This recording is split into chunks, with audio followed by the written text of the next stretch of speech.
আসসালামু আলাইকুম। আজকে দেখাচ্ছি সরষে ইলিশ, অসম্ভব মজার। আমরা এখানে আধা চামচ হলুদ গুঁড়ো, আধা চামচ মরিচ গুঁড়ো, আধা চামচ লবণ দিয়ে আমরা মাছ মশলার সাথে খুব ভালো করে মাখিয়ে নিব। তারপরে আমরা এখানে 2 চামচ কালো সরিষা দিচ্ছি, আপনারা হলুদ সরিষাও দিতে পারেন। দিয়ে আমরা ভালো করে ধুয়ে এটা ব্লেন্ড করে নিব। হলুদ সরিষার সাথে কাঁচামরিচ এবং লবণ দিয়ে দিয়েছি, তাহলে আর তেতো হবে না।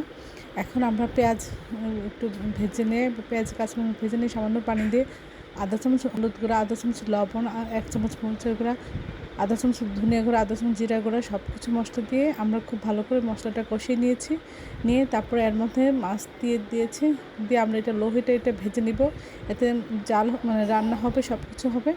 আমরা মাছটা উল্টিয়ে দুই পাশেই জাল করে নিব। তারপর সব কিছু ঠিকঠাক হলে আমরা এটা নামিয়ে পরিবেশন করব। এইভাবে সরষে ইলিশ খেলে অসাধারণ লাগে।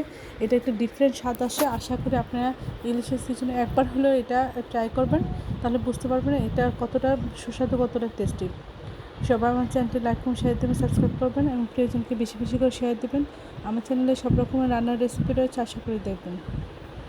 আর এই ডিফারেন্ট স্বাদের এই সরষে ইলিশটা একবার হলেও বাসায় ট্রাই করে প্রিয়জনকে খাওয়াবেন।